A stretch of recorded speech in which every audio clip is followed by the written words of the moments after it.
Yo, what's going on, man? Today is November the 8th. Welcome into the ChrisBeCappinn Show. A lot of games on the board. We're going to jump right into them. After we do a quick recap, I'll go through a couple of the comments real quick. Couple bets that I've made today, man, but I'll be honest with you guys. The NBA has been janky. It's been really janky. Yesterday, I bet Portland. I even got them early, plus the 5. They never even showed up to San Antonio. San Antonio was on the second leg of a back-to-back. I had already cashed a ticket early in the season with Portland against the Pelicans, but I guess they just allowed San Antonio to shoot a bunch of threes. San Antonio shoots, I think, above 40% from the three-point line last night, something that I think they haven't done but maybe once this whole season. So yeah, it's been a tad bit janky. Even the Timberwolves going down early at 6.5-point favorites, but they end up coming back and winning and covering the spread, specifically late in the third quarter and in the fourth quarter when they kind of took over. But kind of is what it is, man. We'll get back on track. The numbers on the right-hand side are not updated. The minus 1.1 units, I have not updated it because I didn't go back and add yesterday in as well. But I am down a couple units on the season. So the record isn't updated. The units aren't updated either. We're down probably about 3 or 4 units altogether, I want to say. But I'll update that. I always like to be transparent with you guys. Kind of let you guys know how my season is going. So yeah, let's jump into it for today. I'll go through a couple of the comments real quick and then we'll get into it for today. Mark says, good morning, Chris and community. Hit the like button on the way in. Appreciate that. What's up, AB? GLB says, morning, everyone. It's a good day to cash. Every day is a good day to cash. G Herb says, real big Bulls collapse yesterday. My gosh. I mean, I kind of expected that from the beginning, but some of these teams don't really care about the beginning of the game. They just kind of care about the end. One thing I was thinking about this morning when I was working out, I was thinking like maybe it's a buy on spot. I didn't like look into the trends or the queries about it, but I think like maybe it's a buy on spot to buy on teams that's coming off a big loss, like maybe by like 20 points or more on the second leg of a back-to-back when they're at home. At least early in the game, just saying they're going to come out with something. Because San Antonio covered last night after getting smoked by Houston the night before. The Bulls covered early, first quarter, first half, after getting smoked by Dallas the night before. So just something to kind of take into consideration. I think that potentially could be a profitable angle to bet on some of these teams that got smoked in the game before. I'll pay attention to it as the season moves on. What's up, Maurice? Hey, Jackson in here. Says Chris be late for real. Even on Cal's show, he be late. Absolutely not, Jackson. I'm always on time for Cal's show. I've done Cal's show like 13, 14 times this season, and I don't think I've been late one time. You tripping, Jackson? I'm never late for Cal's show. I might be late for my show because it's so early in the morning, and I'm still looking at stuff when I'm when I'm getting ready. But yeah, I'm never late for Cal's show. What up, Justin? Appreciate you for tapping in. GLB says he likes the under in the Celtics game and the Capitals over 6 today. What's up, Aaron? Timberwolves game had me worked up till the middle of the fourth. Jeez, yeah. Mark had a 6.5 in his pocket last night. I'm glad you got there in cash. What's up, Marquise? Appreciate you for tapping in. Rockets are horrible on the road. Velo says we won't talk about that, but I do have some thoughts. What's up, Dropping Dimes? He said, for some reason, it grinds my gears when the comments on Chris being late. He said, my God takes out of his day every day. Be grateful no matter how late he is. I appreciate that, Dropping Down. Some people gonna complain no matter if you give them winners. It could be 30 in a row. You don't matter, right? You got all day to watch this content. The game don't start in 5 minutes, but it is what it is, man. No sweat off my back. I'm not losing a bit of sleep for it. It's a lot of comments. Y'all going crazy in the comment section. I can't get to all of them. What's up to my guy, Prolific, though? What up, 5-star? Free Minds in here as well. What's up, Brian? What up, Dream? He says, hey, finally caught a live, my boy. Hit the like, gang. Cost you $0.00, man. Appreciate that, Dream. What's up, Fear Elite? And Will in here as well says, good morning, beautiful people. Let's rise and grind. Let's jump into it for today. And like I said, I won't go through the entire slate. Do want to mention jaXon real quick, as I have been doing recently. jaXon is pretty cool, man. Yesterday, I gave out a couple plays on the Propcast for NFL and kind of ran them through jaXon after I got done with my analysis. And jaXon liked them all. I think the only one jaXon missed on was one that everybody kind of liked, and that was who was that? That was Zay Flowers over his receiving yards. He finished with 3 receptions for 15 yards, but I really like Joe Burrow to go over on his passing attempts. That was an easy winner. I like Chase Brown to stay under on his rushing attempts. That was a winner. I like Jamar Chase over his 6.5 receptions. That was a winner. And then I think the other one was, I don't know. It was a lot of winners though. And I checked out jaXon to kind of see what jaXon was thinking about some of those. So you just type in what it is that you want to see. Is sports betting, is sports in general, is fantasy. They'll give you analysis around the props, give you injury updates, can talk about size, totals, whatever it is that you want. jaXon says never cross your fingers again. Bet unfair. There is a link in the description of the video if you guys are interested in checking out jaXon. All right, let's jump into it for today. We have I think I wanted to break down about 4 of these games and give you guys 3 looks that I had as well. I think 3 looks has been like the sweet spot for the show. So let's jump into it. First game up we have is the Atlanta Hawks and the Detroit Pistons. I'm not gonna lie to you guys. When I saw this line yesterday, when I capped the game, the lines weren't out yesterday, and I'm thinking to myself, okay, I want to take the points with Detroit in this spot.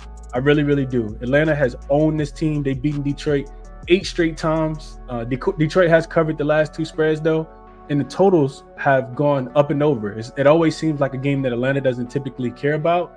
But this is the little brother. We always talk about the Knicks being the big brother to the Detroit Pistons because they've beaten Detroit so many times.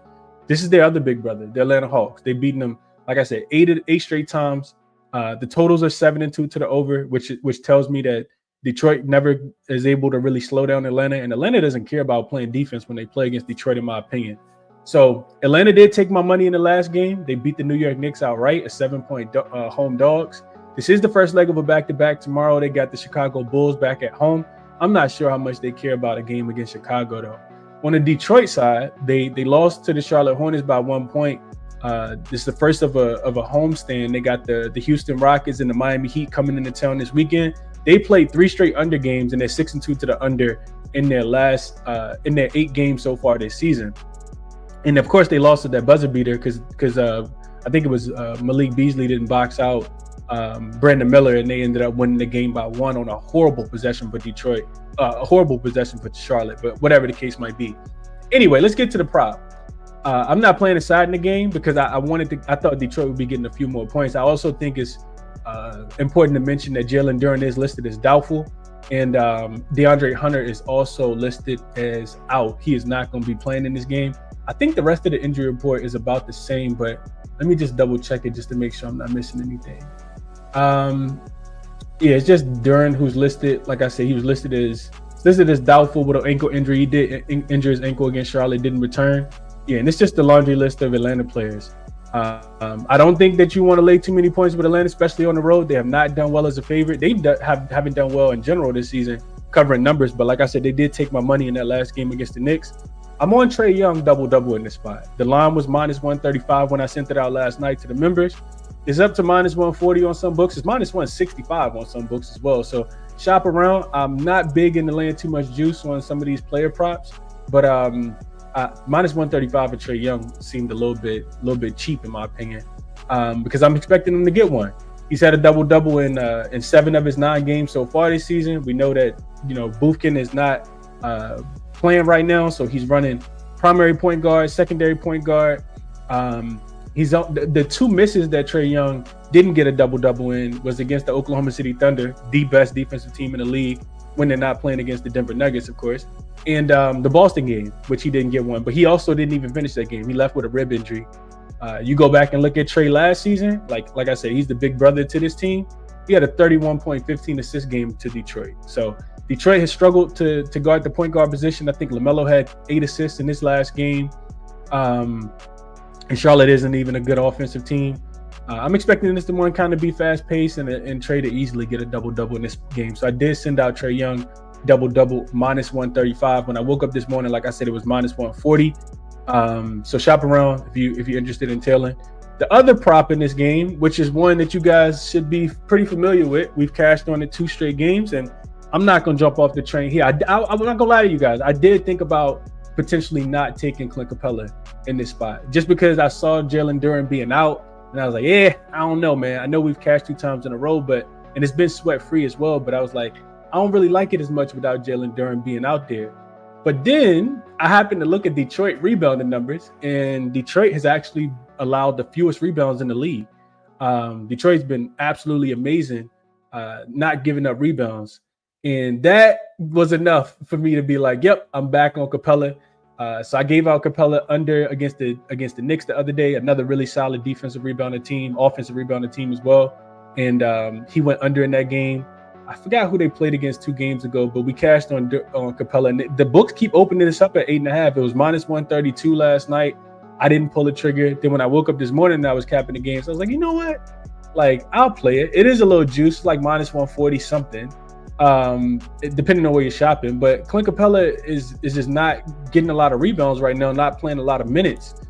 He's under 8.5 rebounds in 7 of his last 9 games. So far this, 7 of his 9 games so far this season, 3 straight unders, and 5 of his last 6 he's gone under the number. Like I said, the minutes haven't been there, even though he did play 28 against the Knicks last game. I could see his minutes continuing to kind of go down. We talked about, Onyeka Okongwu kind of stealing some of those minutes. And to be honest, like Jalen Johnson is the guy rebounds that you probably want to take. He is the leading rebound on this team, and it's not even really close right now. So I did play Clint Capella rebounds under 8.5 in this spot as well. Let's see if you guys have anything that you want to contribute to this game here. I don't even know why I stopped there. Oh, I know why I stopped there. Let's see. What up, Dallas7 says, what up, Chris? Much love from Dallas. Appreciate that, bro. Sending the love all the way back to you to Dallas.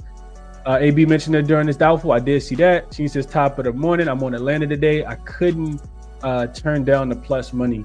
Yeah, so real quick, if we're looking at, let me just get my iScreen up real quick and move it out the way from my actual notes. If we're looking at spread, this actually was at it was at Atlanta laying a point. Now it's Detroit laying a point. I don't know how much I like Detroit without Duren though. I was looking into the numbers yesterday. They're giving up about 4 more points per 100 possessions, because Duren is just such a good rebounder. He's actually like an underrated defender as well. So yeah, I like I said, I don't really want to pick a side in this game. I can see Atlanta squeaking it out. Detroit's been feisty. They should have won the last game against Charlotte. Probably going to be motivated. I'm pretty sure JB Bickerstaff will have these guys ready to play. And I'm definitely not laying points with Atlanta on the road. Like, I don't care who they're playing against. I'd probably be taking the points. So yeah, I couldn't talk you off, Sheeny. AB says, if Duren is out, I'm looking at Jalen Johnson rebounds over. Makes a ton of sense. Right now, I didn't play it, and I'm not going to play it because I don't think it's been a long time since I played 3-player props in one game. But if we're looking at Jalen Johnson rebounds right now, it's listed at 9.5. Minus 120 is the best number. And I mean, he's been rebounding his butt off recently. So I could not talk you off looking at Jalen Johnson. And the reason why I know he's been rebounding the ball so well is because I keep taking Clint Capella under. And this is the guy that continues to get all the rebounds. So real quick, just to put some numbers with it, I couldn't talk you off taking Jalen Johnson, everything, honestly. Dude's been absolutely killing it. One of the reasons why they beat the New York Knicks the other day. So rebound prop for Jalen Johnson, 9.5. He's gone over in 5 of the 10 games so far, but he's hit this over in 4 of his last 6. 15 rebounds against the Knicks, 11 rebounds against Boston. He did only have 9 against the Pelicans and 5 against the Sacramento Kings. Head-to-head wise, he played them twice last season. He had a 5 rebound game, and he had a 14 rebound game against them in the most recent matchup. So yeah, I could not talk you off looking at some Jalen Johnson rebound props. He's averaging 17.1 rebound chances over 36.5 minutes so far this season. But like I said, Detroit is the number 1 rebounding team. So take that into consideration. What's up, Keelan? Appreciate you for tapping in. 5-star says leaning Hawks and definitely Trae Young assists over. Yeah, I looked at the assists and I said I'm gonna just take the double-double. The double-double was a better price. Rico says Pistons win, big brother. Can only be on little brother for so long. You can see it, and that's why I'm staying off of it. Exactly why I'm staying off of it. Corey says Pistons spot for me. Can't Stop says, what's up, Chris? I like Detroit.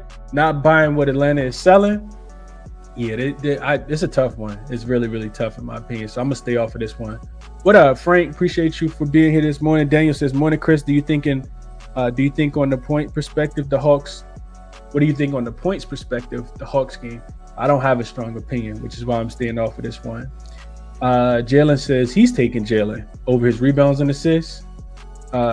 Trey says tough break on Portland last night. Let's get it back. Yeah, we'll get it back for sure.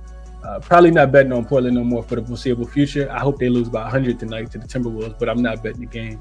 I can see the Timberwolves having this will be the game that Portland covers. Like when they get an 11.5, they'll probably cover that game. They already covered against Phoenix in this spot earlier, and they won the second leg of a back-to-back. And like over the last 2 years, Portland has been super profitable on the second leg of back-to-back games, especially when they're getting double digits. But man, Portland, I mean, they had my blood boiling last night so bad. There's no way I could touch Portland. I don't want to see Chauncey Billups. I don't even care if he had a Pistons jersey on. Nobody on that team. Like matter of fact, I just want to see this real quick.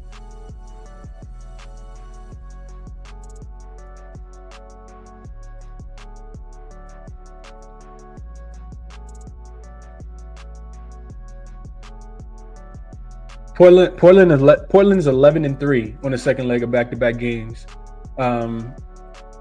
Last season they were. If you add this year, they're 12-4 on the second leg of back-to-back games. Lose by average of 0.1 points per game on the second leg of a back-to-back. And if they're getting double digits on the second leg of a back-to-back since the start of last season, 6-2 straight up. I'm sorry, 6-2 against the spread, covering by average of 7 points. I hate the Trailblazers so much, dog. Boy, I hate these. You know what? All right, enough of them, man. I try not to curse on this show. Let's move over to the Pelicans and the Magic. This line was at 4.5 when I looked at it last night. Total was at 215. Well, yesterday, I think is what it came out as. Total was at 215. You see money come in on Orlando here. You see money come in on the under as well. So for injury report, got to talk about the injury report whenever you're talking about either one of these teams, especially given what we've seen recently from these teams. You got a Pelicans team that has Zion listed as a game time decision. Listed as questionable. He's dealing with that left hamstring tightness as he has been for a while. And then you also got Trey Murphy. He's been upgraded to doubtful, which is good. It means that he's going to return soon. But doubtful doesn't mean you're going to play in this game. Something to kind of monitor throughout the day. Jordan Hawkins listed as out. He's not going to play. And on the opposite side, you got Wendell Carter Jr. and Paolo Banchero continuing to miss time for Orlando. So this was a spot, if I'm being honest with you guys, that I really wanted to buy Orlando. I think desperation, I watched this team fight really, really hard against the Pacers the other day.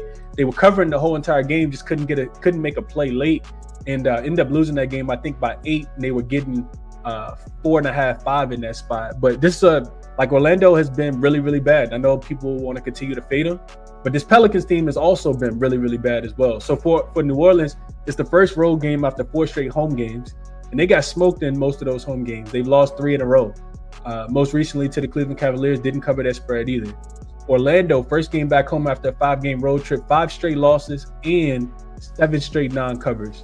But the line is moving in their favor. That tells me if a team hasn't covered in 7 straight games, but in my opinion, the sharp money is pushing this line from 4.5 to 5.5. I do think it's an Orlando spot. Orlando's actually covered 5 straight and 8 of the last 10 in the head-to-head matchup against the Pelicans.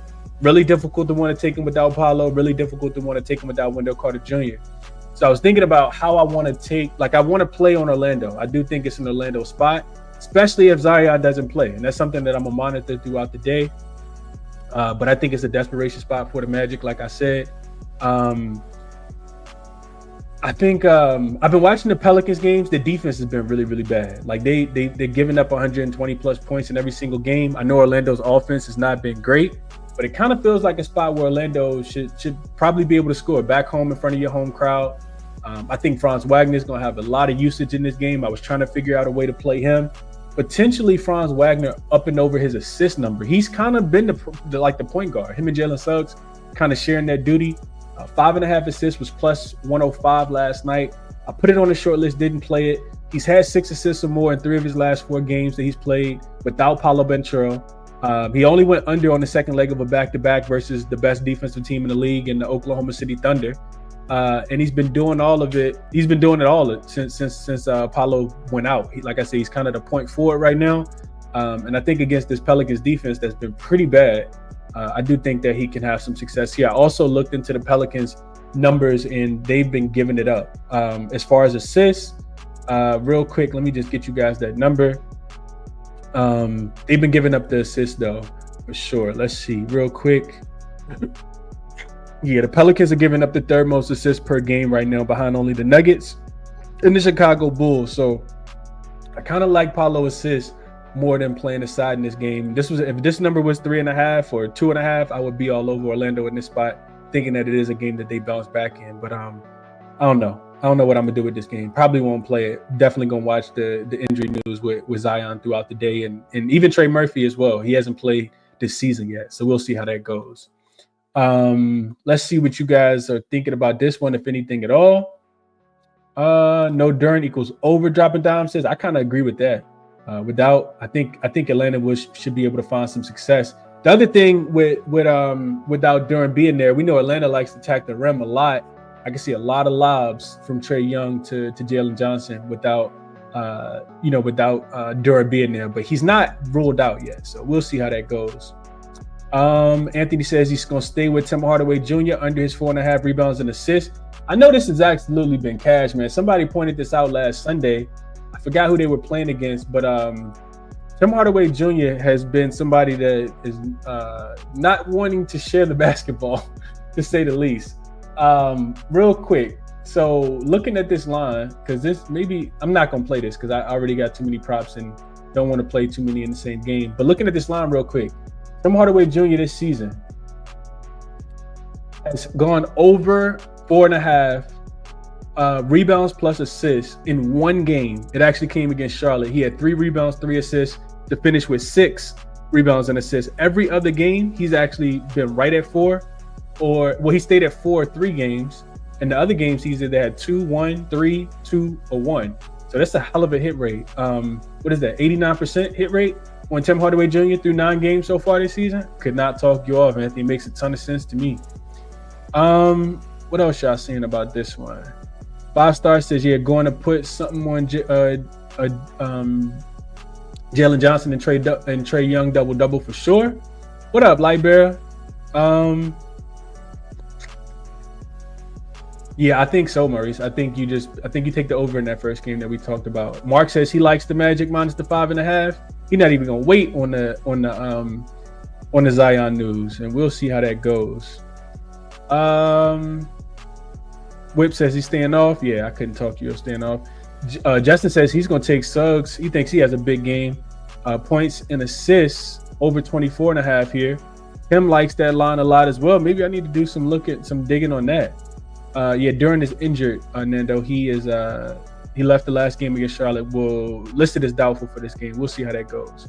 Brian says if Zion plays, I think the Pelicans can keep it close, but I'm not going to bet it. And I kind of feel the same, man. I mean, when the Wendell Carter Jr. injury, I think, is also something to kind of take into consideration. They didn't. That's another rim protector they don't have, but we'll see how it goes. Pelicans have been getting smoked at home, so it wouldn't surprise me if they got smoked on the road too. We'll see how it goes, though. Zion injury is big time in that game, though. Let's keep it moving. Next game we got up is the Pacers and the Hornets. Another very interesting game. So this line was at 6.5 when it opened. Money's come in on the Pacers, pushed it up to 7. Total open 233.5. Of course, whenever you see a Pacers total, it's typically going to get bet up and over. So 233.5 yesterday, up to 235.5 right before I started the show this morning when I was getting the updated lines. Injury report here, we have Andrew Nembhard, who is listed as probable for this game. He's dealing with some kind of knee injury, but I think he did play in the last game. I saw Aaron Nesmith. He's listed as day-to-day, but I see this morning it looks like he's listed. He was wearing a walking boot. I don't think he's going to be out there. So I want no parts of laying points with the Pacers on the road, especially without a really good defender. I think Nesmith is probably their better defender. But the thing is, on the Charlotte side, like how are the points going to come? You got Bridges. He's not going to play in this game. I think that throws a big monkey wrench in everything. Brendan Miller is also listed.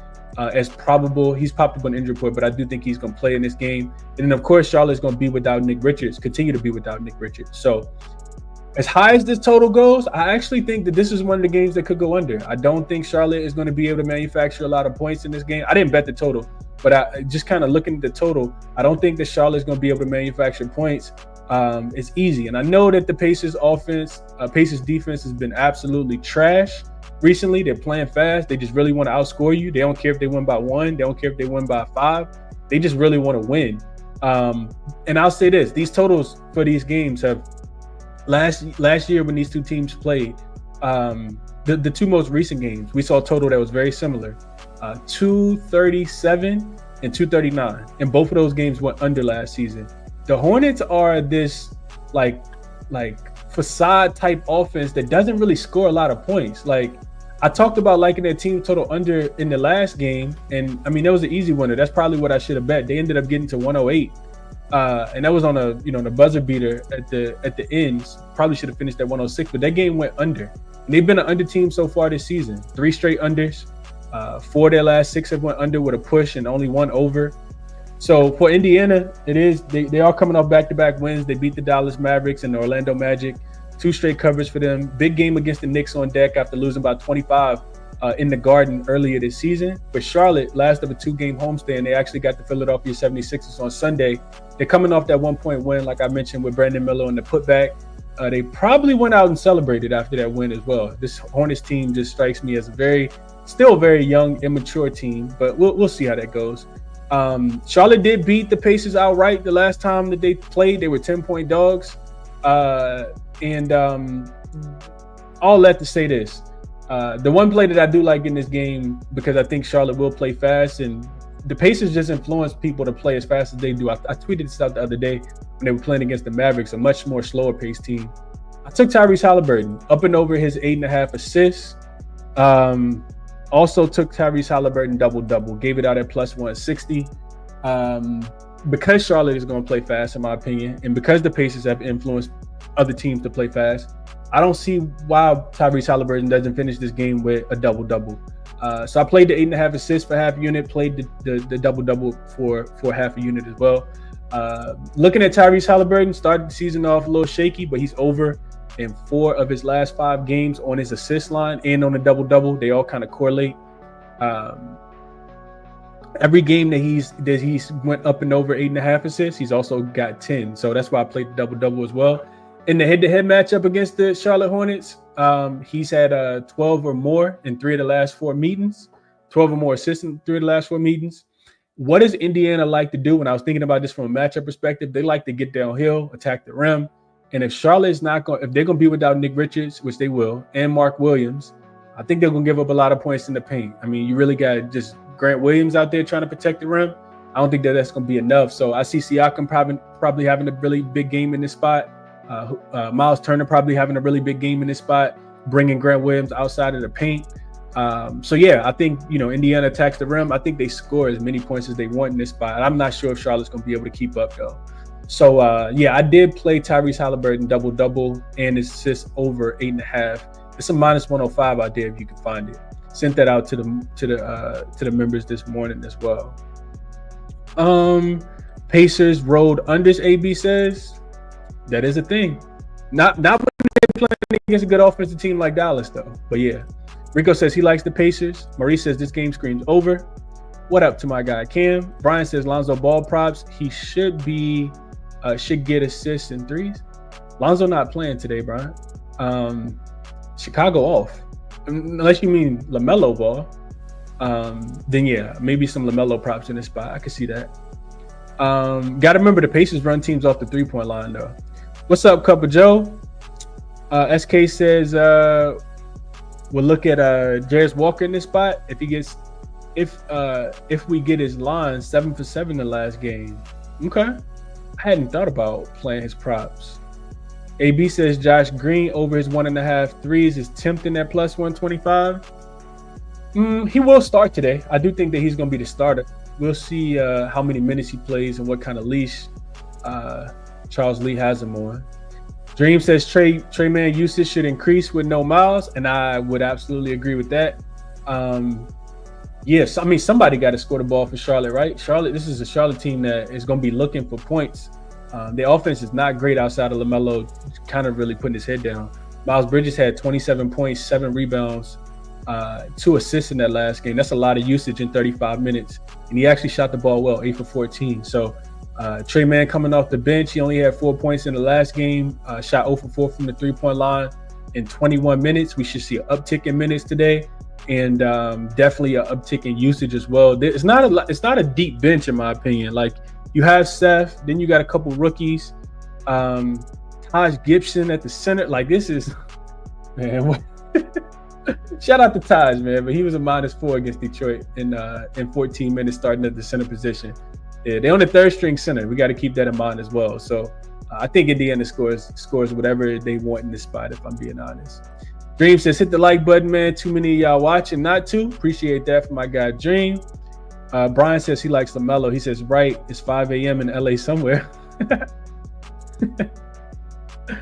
All right, let's keep it pushing, man. Next game up, we have the Warriors and the Cavs. And I think this is the last one. Got a lot of thoughts on the other games, but like I said, I'm not doing, 3-hour shows, breaking all these games and going through all the comments.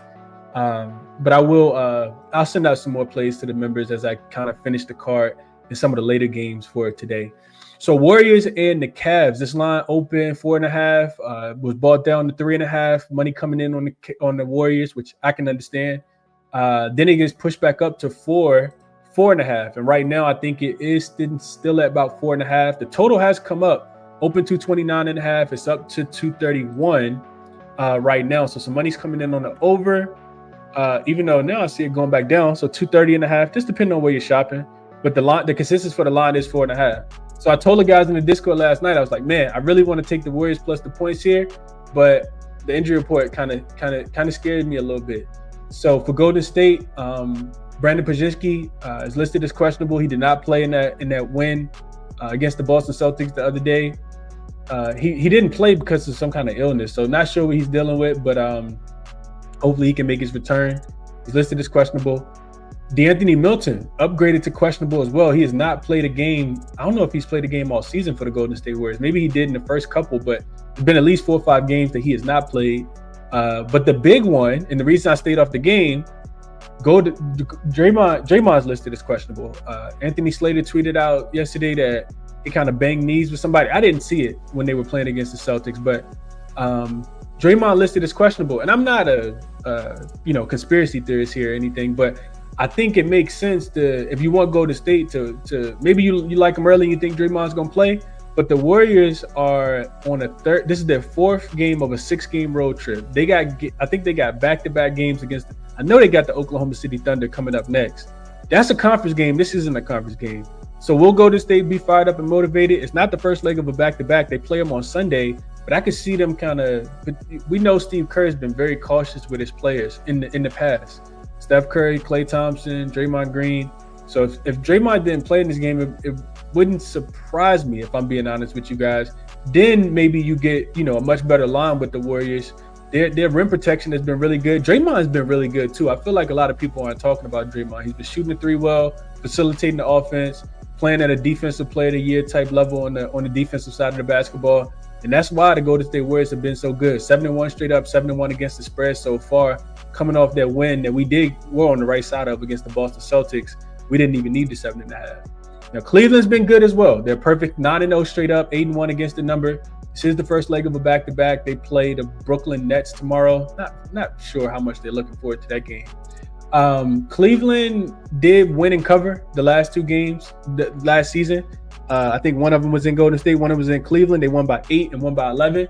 The interesting chess move here for, maybe a lot of people not thinking about it is that you got Kenny Atkinson coaching against his protege, or Steve Kerr coaching against his protege and Kenny Atkinson. Atkinson was the assistant coach for this Golden State Warriors team under Steve Kerr for the last few years. He was a part of that championship team when they beat the Boston Celtics a couple years ago. And clearly he's taken that offensive strategy and scheme from Steve Kerr and implemented it in Cleveland. Cleveland's game plan is to shoot a ton more threes and play with a lot more pace. That's what we've seen. So I do think that, if anything, Coach Atkinson knows what the strengths are of the Golden State Warriors. he knows what Steve Kerr has tried to implement to slowing down this Cleveland Cavaliers team over the few years. So I kind of give the one up to the Cavs and the coach. Not that he's a better coach, but from that standpoint in totality. I forgot to mention this, but Dean Wade is also listed as questionable. Dean Wade did not play. I think he's missed the last 2 games. That's astronomical in my opinion. So he's listed as questionable with an illness.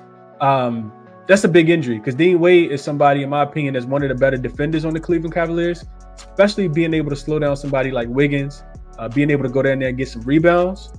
If everybody is in for the game, I'm probably going to take the points with the Golden State Warriors here.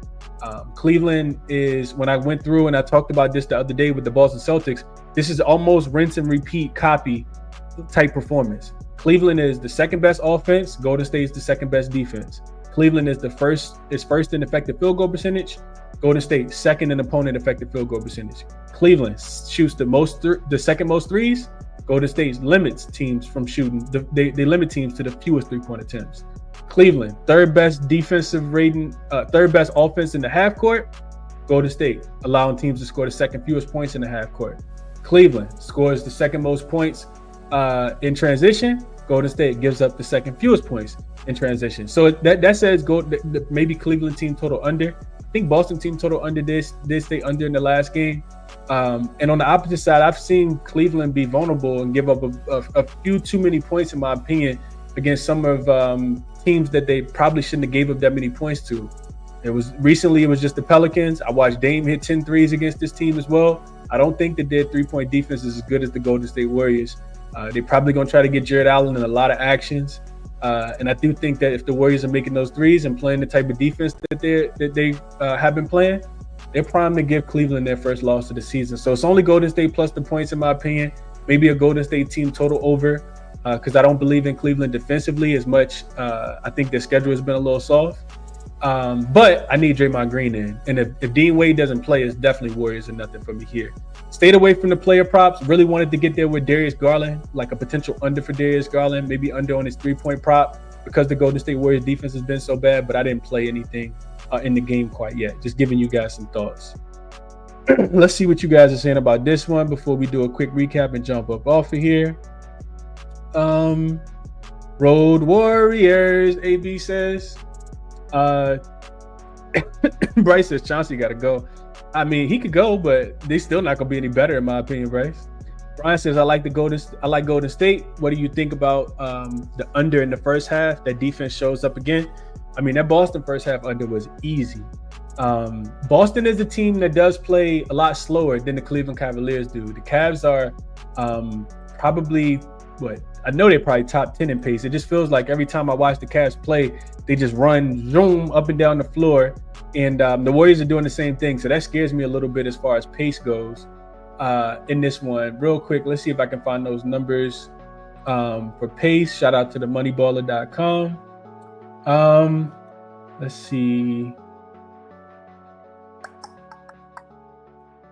Warriors are 23rd in pace. That feels off. And the Cavs are 8th in pace. That's the last 5 games.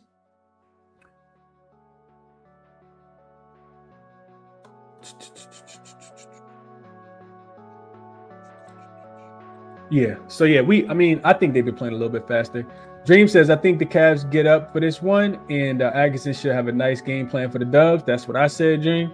Still like the Warriors, but didn't play the game. What up, Charles? Appreciate you for tapping in. Aaron says Cavs have ATS bag this year. Cavs all day. Okay, so some disagreement coming in here. AB says it's time for the Cavs to put up a stinker. They are probably due for a letdown. I do think this is going to be the best defensive team that the Cavs have played so far this season.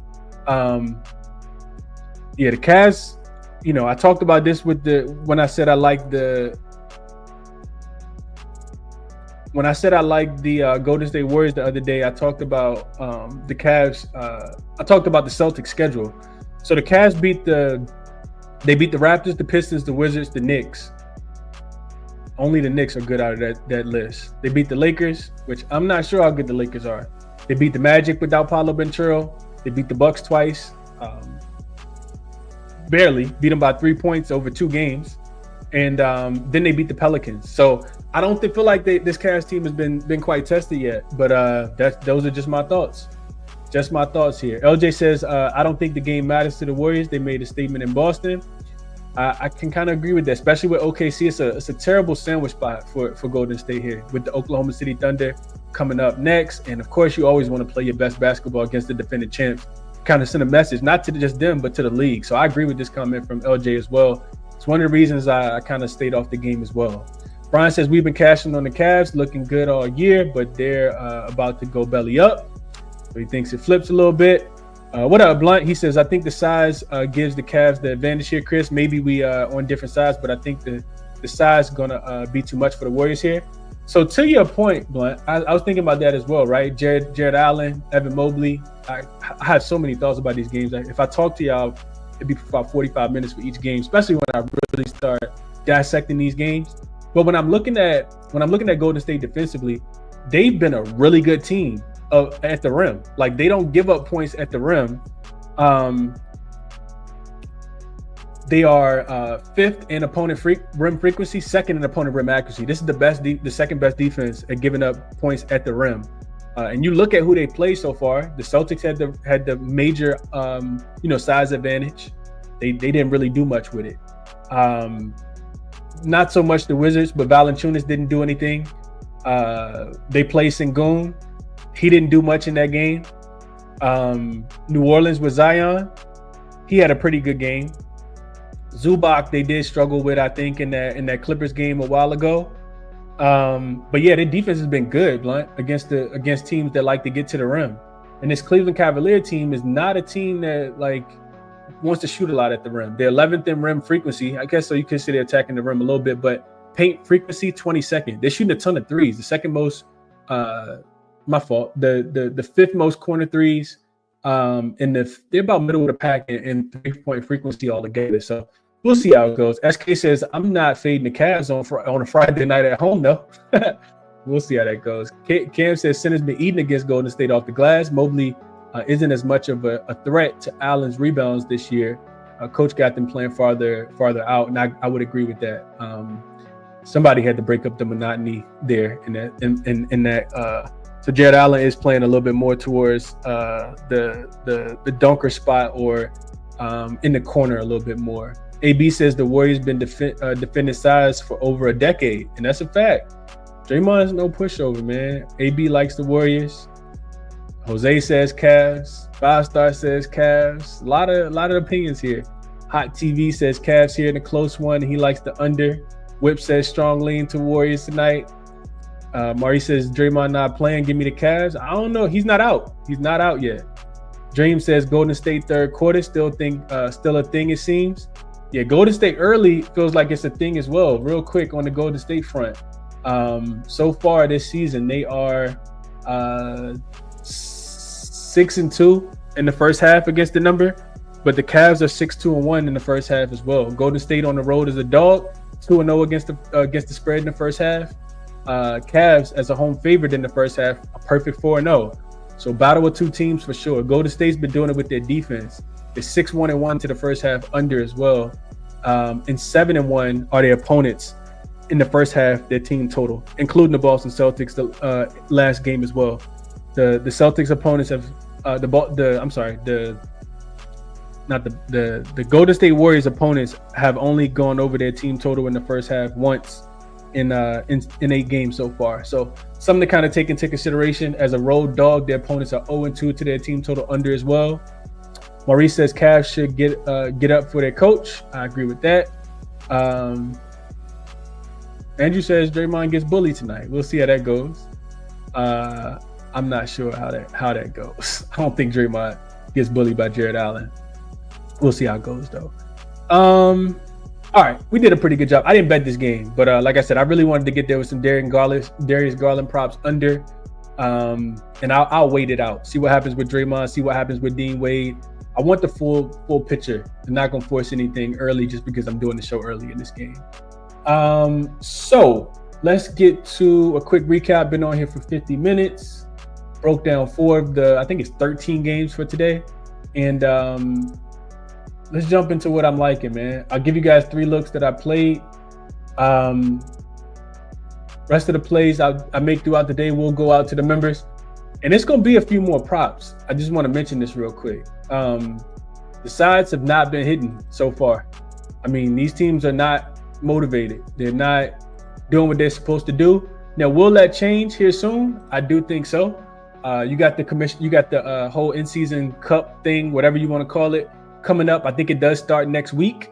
And I think we'll see some motivation and from those teams. That a lot of teams, you got to remember last season, a lot of teams are like, oh, I didn't even know what was going on. Like, I didn't know that we needed to win. I didn't know that it was, point margin, mattered, all of those things. So I think we'll see some overs coming up. And I think that we'll see some motivation because it will be teams that want to win that in-season cup. And that starts next week. So for the rest of this week, unless it's something that I absolutely love from a side or a total perspective, I'll be on these player props. Talked about why I like Clint Capella under. We've been cashing it if you've been tailing. Trae Young double-double is good money, I think, as well. I did play Tyrese Halliburton over his 8.5 assists and his double-double as well. So, those will be the looks for today.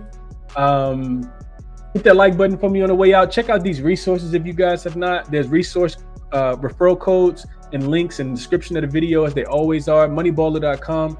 Still giving people 50% off over there. Guarantee you it'll cut your capping time in half by checking out Moneyball, especially if you're a sides or a totals type person. Odds Jam, I'm always using whenever you guys see me look to my left or to my right, your left, I'm always looking at the odds screen. And then jaXon on here as well, man. 50% off over at jaXon. Hit the like button for me on the way out. Subscribe to the channel if you guys have not. Share the show, all that good stuff. Let's cash some tickets tonight on a Friday, man. Go into the weekend strong. Appreciate everybody for tapping in as always. Y'all enjoy y'all Fridays, man. I'm out.